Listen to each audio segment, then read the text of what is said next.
नमस्कार प्रिय श्रोताओं, आप सभी को श्रावण मास की मासिक शिवरात्रि की हार्दिक शुभकामनाएं। क्या आप जानते हैं कि मासिक शिवरात्रि के दिन ही भगवान शिवलिंग के रूप में प्रकट हुए थे? इसलिए इस दिन को भगवान शिवलिंग के जन्म दिवस के रूप में दर्शाया गया है। शिवलिंग की पूजा सबसे पहले भगवान विष्णु और ब्रह्मा जी ने की थी। आइए आज सावन शिवरात्रि बुधवार जुलाई 23 तारीख को हम सुन रहे हैं एक पौराणिक और सच्ची कथा।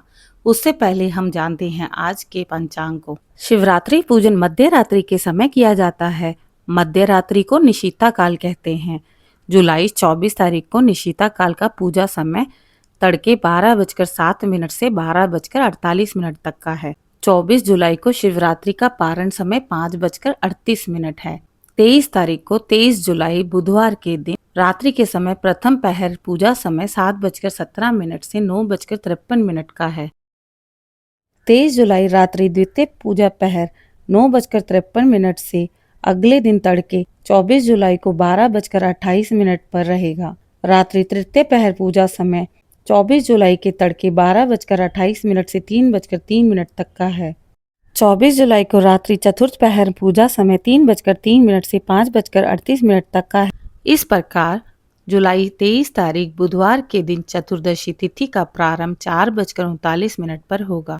जुलाई 24 तारीख गुरुवार के दिन चतुर्दशी तिथि का समापन 2:28 पर होगा।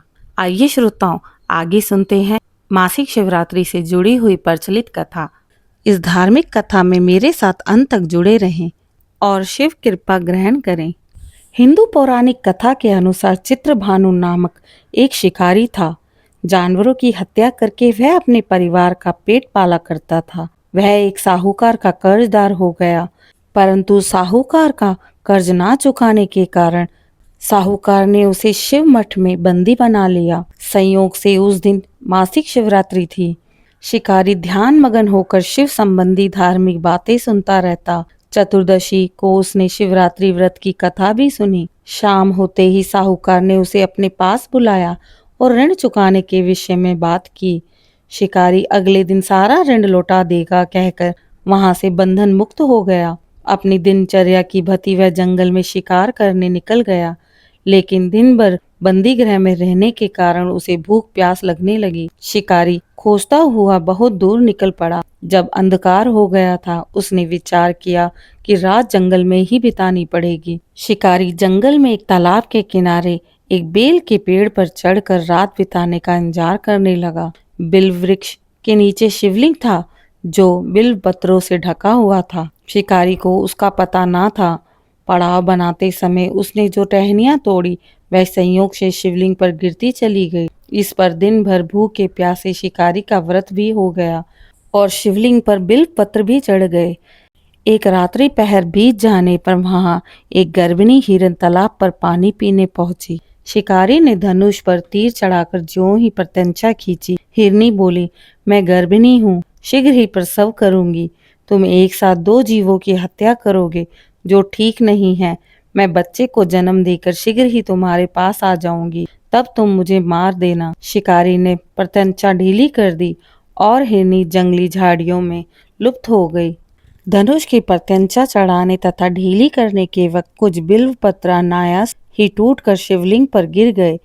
इस प्रकार शिकारी से पहले पहर का पूजन संपन्न हुआ। कुछ ही देर पश्चात एक हिरनी उधर से दोबारा निकली। शिकारी को प्रसन्नता का ठिकाना न रहा। जैसे ही हिरनी समीप आई, उसने धनुष पर बाण चढ़ाया। तब उसे देख हिरनी ने विनम्रता पूर्वक निवेदन किया, हे शिकारी, मैं थोड़ी देर पहले ऋतु से निवृत्त हुई हूँ, कामातुर विरहिणी हूँ, अपने प्रिय की खोज में भटक रही हूँ।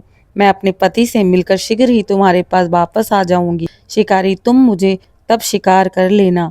2 बार शिकार को खोकर वह चिंता में पड़ गया। रात्रि की आखिरी पहर बीत गई। इस बार भी धनुष से कुछ बेलपत्र शिवलिंग पर चढ़ गए। इस प्रकार दूसरे पहर का पूजन भी संपन्न हुआ। तभी एक अन्य हिरनी अपने बच्चों के साथ उधर से निकली। शिकारी के लिए यह स्वर्णिम अवसर था। उसने धनुष पर तीर चढ़ाने में देर न करी।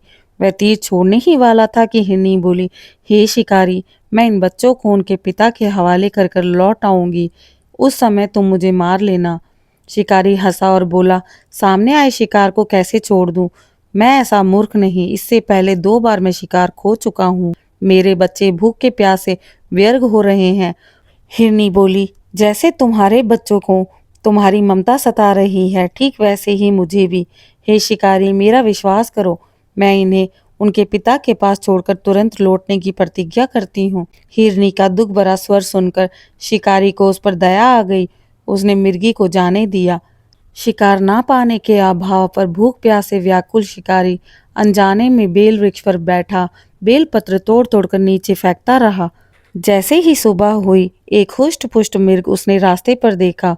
शिकारी ने सोच लिया कि इसका शिकार वह अवश्य करेगा। शिकार की तनी पर तंचा देखकर मिर्ग विनित स्वर में बोला, हे शिकारी, यदि तुमने मुझसे पूर्व आने वाली 3 मिर्गियों तथा छोटे बच्चों को मार डाला है तो मुझे भी मारने में विलम्ब ना करो, ताकि मुझे उनसे वियोग में एक क्षण भी दुख ना हो।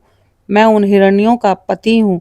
अगर आपने उन तीनों को जीवन दान दिया है तो मुझे भी कुछ क्षण के लिए जीवन प्रदान करो। मैं उनसे मिलकर तुम्हारे समक्ष उपस्थित हो जाऊंगा।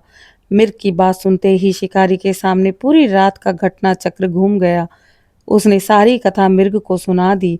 तब मिर्ग ने कहा, मेरी तीनों पत्नियां जिस प्रकार प्रतिज्ञाबद्ध होकर आई हैं, मेरी मृत्यु से अपने धर्म का पालन नहीं कर पाएंगी। अतः जैसे तुमने उन्हें विश्वास पात्र मानकर छोड़ दिया, वैसे ही मुझे भी जाने दो। मैं उन सबके साथ तुम्हारे सामने शीघ्र ही उपस्थित होऊंगा। शिकारी ने उसे भी जाने दिया। इस प्रकार प्रातः हो गई। उपवास, रात्रि जागरण तथा शिवलिंग पर बेलपत्र चढ़ाने से अनजाने में ही शिवरात्रि की पूजा पूर्ण हुई। पर अनजाने में हुई पूजन का परिणाम उसे तत्काल मिलने वाला था।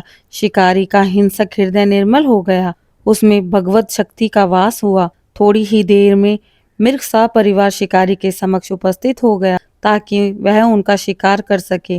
किंतु जंगली पशुओं की ऐसी सत्यता, सात्विकता एवं सामूहिक प्रेम भावना देखकर शिकारी को बड़ी ग्लानि हुई। उसने मिर्ग परिवार को जीवन दान दिया। उसने अनजाने में शिवरात्रि के व्रत का पालन किया। शिकारी को मोक्ष और शिवलोक की प्राप्ति हुई। भगवान शिव की कृपा पाने के लिए दया और भक्ति का भाव होना महत्वपूर्ण है। अगर अनजाने में भी हम सच्चे मन से शिव जी की अर्चना पूजा करते हैं तो हमें उनका आशीर्वाद जरूर प्राप्त होता है। आप सभी की मनोकामनाएं पूर्ण हो। आज की कथा आपको किस प्रकार की लगी, कमेंट में जरूर बताएं और चैनल को लाइक, शेयर, सब्सक्राइब करना ना भूलें।